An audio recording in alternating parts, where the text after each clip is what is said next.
इशाअतुल क़िराअत YouTube channel को subscribe करें और बेल आइकन के बटन को क्लिक कर लें। दूसरे हरूफ से एक हर्फ दूसरे हर्फ से 4 तरीक़ों से मुमताज़ होता है।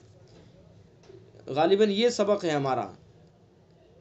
तो यहाँ से आज का हमारा सबक है कि एक हर्फ दूसरे हर्फ से 4 तरीक़ों से जुदा होता है और वो किस तरह से होता है उसको हम पढ़ लें और सबक किताब के अंदर पढ़ते हैं। अब यहाँ से हमारा सबक है, इसको किताब के अंदर पढ़ेंगे।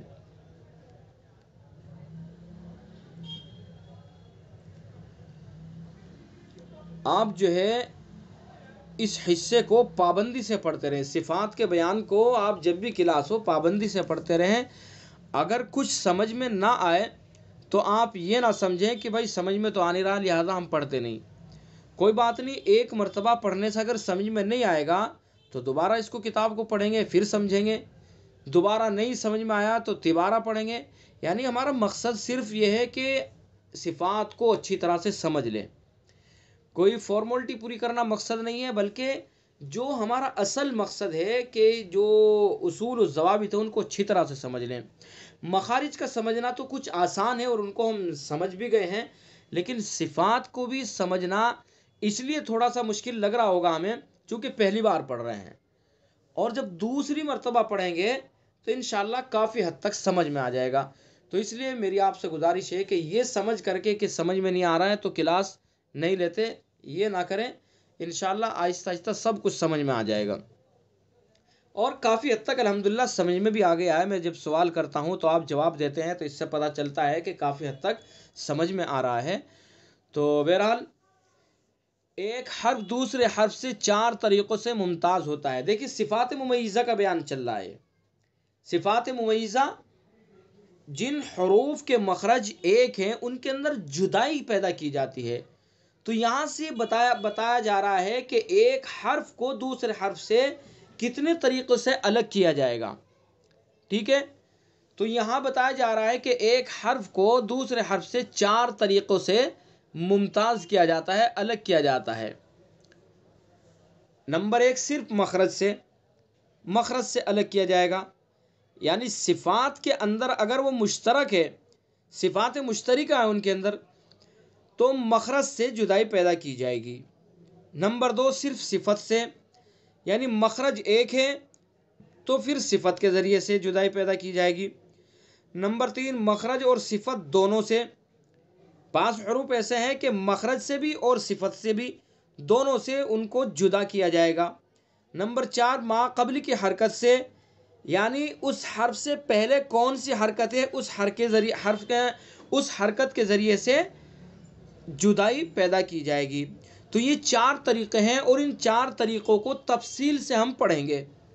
ठीक है, जिसका नंबर आता रहेगा उसको तफसील से वही समझेंगे। तो पहला तरीक़ा जो है सिर्फ मखरज से जुदाई। हमें अब सबसे पहले मखरज से कैसे जुदाई होती है उसको समझना है कि वो किस तरह से जुदाई होती है मखरज से। ठीक है जी, तो बात चल रही है कि पहला तरीक़ा मखरज से जुदाई मखरज से की जाएगी। हरूफ अगर सिफ़ात लाजिमा में मुश्तरक हों तो उनमें जुदाई मखरज के ज़रिए से होती है। ठीक है, ऐसे हरूफ 12 हैं।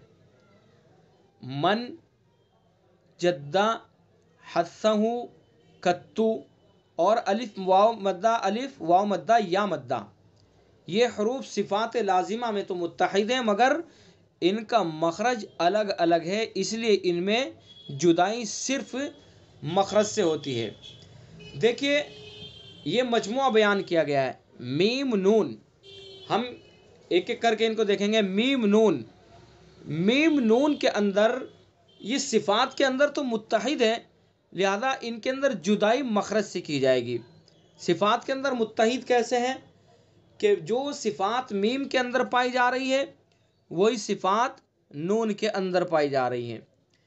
देखिए हम गौर करें, मीम नून, मीम के अंदर कौन कौन सी सिफ़ात पाई जा रही है। मीम के अंदर फ़हस्सहु शख्सुन सकत, हम्स के हरूफ में मीम नहीं है। जब हम्स के हरूफ में मीम नहीं है तो जहर, पहली सिफ़त जहर पाई गई। और नून के अंदर भी पहली सिफत जहर पाई गई, तो जहर में दोनों मुत्तहिद हैं, ठीक है। और दूसरी सिफत है शिद्दत। शिद्दत का मजमुआ पढ़ें, अजीद क़त्तिन बकत, तो मजमुए के अंदर ना मीम है ना नून है, तो लिहाजा सिफत पाई गई कौन सी? रिख्वत। तो रिख्वत के अंदर भी दोनों मुत्तहिद हुई। तीसरी सिफत इस्तिला। इस्तिला खुस्सा दग़्तिन क़िज़, इन 7 हरूफ के अंदर ना मीम है ना नून है, तो सिफत पाई गई इस्तिफ़ाल। तो दोनों सिफत इस्तिफ़ाल के अंदर मुत्तहिद हुई, ठीक है, दोनों के अंदर इस्तिफ़ाल पाई गई। और इसी तरह से अगली चौथी जो सिफत है इतबाक। इतबाक के जो हरूफ हैं सत, दद, साद, ता, दाद, ज़ा, इनके अंदर भी मीम नहीं है।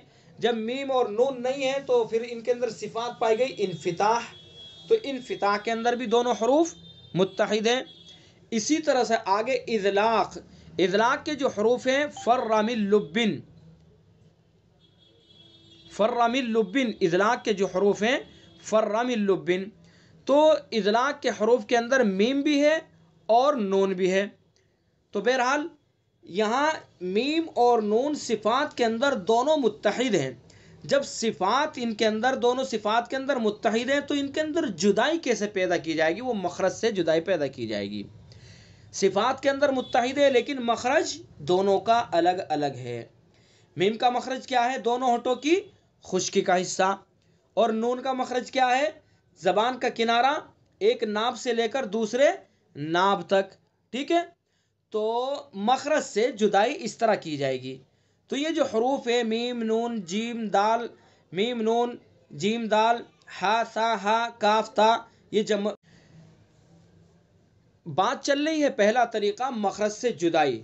तो जो ये हरूफ आपको बताए गए हैं इनके अंदर ये सिफ़ात के अंदर तो मुत्तहिद है, और सिफ़ात के अंदर जब मुत्तहिद है तो इनके अंदर जुदाई मखरज से की जाएगी, जैसे मीम और नून को मैंने आपको समझाया। इसी तरह से जीम दाल, जीम दाल दोनों हरूफ सिफ़ात के अंदर मुत्तहिद हैं।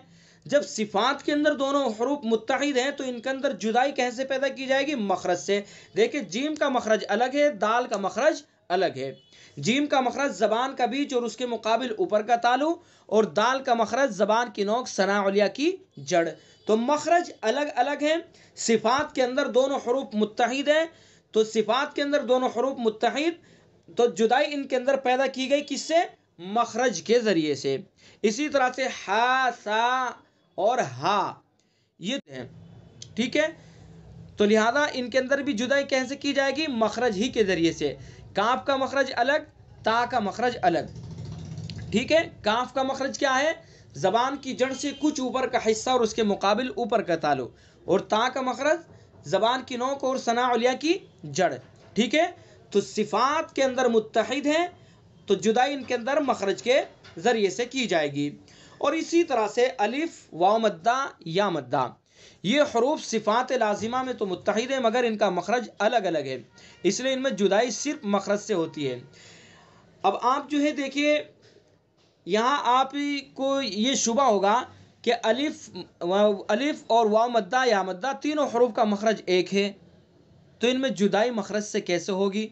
तो नीचे तंबीह के अंदर वही चीज़ समझाई गई है कि हरूफ मद्दा अगरचे तीनों का मखरज इमाम जो खलील के नज़दीक एक ही है, लेकिन हकीकत में उनके नज़दीक भी इनके मखरज अलग अलग ही हैं। नीचे आप तंबीह पढ़िए, तंबीह के अंदर ये चीज़ समझ में आ रही है, वहाँ उसको समझाया गया है। अलिफ, वाव मद्दा, या मद्दा, इन तीनों का मखरज फ़र्रा और सीबोए के नज़दीक तो अलग अलग है ही। फ़र्रा और सीबोए का नाम यहाँ आया, शुरू में जब मखारिज शुरू हुए थे दूसरे हिस्से के अंदर आपने वहाँ इनका नाम सुना। फ़र्रा के नज़दीक मखारिज की तादाद 14 थी, और सीबोए के नज़दीक मखारिज की तादाद 16, और खलील के नज़दीक 17, और 17 पसंदीदा मखरज है। तो फ़र्रा और सीबोए तो पहले ही से हरूफ मद्दा का अलग से मखरज नहीं मानते। इन्होंने अलिफ को हमज़ा के साथ शामिल किया है, वाव मद्दा को वाव मुतहर्रिक के साथ शामिल किया है, और या मद्दा को या मुतहर्रिक के साथ शामिल किया है। तो ये हरूफ मद्दा का मखरज अलग अलग नहीं मानते। तो जब इनके यहाँ तो मखरज अलग अलग है तो यहाँ इनके यहाँ तो कोई इश्काल ही नहीं होगा। लेकिन खलील के नज़दीक हरूफ मद्दा का मखरज एक है, लेकिन दरअसल इनके यहाँ भी अलग अलग ही है। पढ़िए तंबीह के अंदर इसको बताया गया है। फर्रा और सीबोए के नज़दीक तो अलग अलग है ही, क्योंकि उनके नज़दीक अलिफ का मखरज अक्सा हल्क है और या मद्दा का मखरज ज़बान का बीच और ऊपर का तालु, और वाव मद्दा का मखरज दोनों होंठ जबकि पूरे ना मिले। रहे खलील इनके नज़दीक इन तीनों का मखरज अगरचे एक है जो फ़ेदहन, लेकिन हकीकत में इनके नज़दीक भी तीनों हरफों का मखरज अलग अलग ही है। किस तरह से? अलिफ का मखरज हलक का खाली हिस्सा, अलिफ को हलक के खाली हिस्से से अदा करेंगे, बा अलिफ ज़बर बा, हलक के खाली हिस्से से। या मद्दा का मखरज मुंह का खाली हिस्सा, मुंह के खाली हिस्से से आगे से अदा करेंगे, या नहीं नस्तईन, हमजा या ज़ेर ई, मुंह के खाली हिस्से से आगे वाले हिस्से से, ठीक है। और वाव मद्दा को दोनों होठों का खाली हिस्सा, वाव हमजा वाव पेश ऊ जू, होठों के खाली हिस्से से। तो अलिफ मद्दा का जो मखरज है उसको मुंह के खाली हिस्से से अदा करेंगे, हलक के खाली हिस्से से अदा करेंगे, और या मद्दा को मुंह के खाली हिस्से से अदा करेंगे, और वाव मद्दा को होठों के खाली हिस्से से अदा करेंगे। लिहाजा इनका मखरज भी अलग अलग हो गया है। तो अब सिफ़ात के अंदर ये मुत्तहिद है, तो मखरज के ज़रिए से इनके अंदर भी जुदाई की जाएगी। तो ये था पहला तरीक़ा। तो इसको दोबारा इंशाअल्लाह फिर अगली क्लास के अंदर फिर समझा दिया जाएगा। दरअसल कोई साहिब आए हुए हैं, मेहमान हैं, वो बार बार फ़ोन कर रहे हैं, वो नीचे इंतज़ार कर रहे हैं, तो इसलिए मैं बस क्लास यहीं पर ख़त्म करता हूँ। जो कुछ समझ में रह गया होगा तो इंशाअल्लाह उसको अगली क्लास के अंदर दोबारा फिर से उसको समझा दिया जाएगा, ठीक है। तो फ़िलहाल इसी को आप याद कर लीजिएगा और इंशाअल्लाह अगली क्लास के अंदर इसको दोबारा से फिर से समझा दिया जाएगा, ठीक है। अस्सलामु अलैकुम रहमतुल्लाहि व बरकातुहू। इशाअतुल क़िराअत यूट्यूब चैनल को सब्सक्राइब करें और बेल आइकन के बटन को क्लिक कर लें।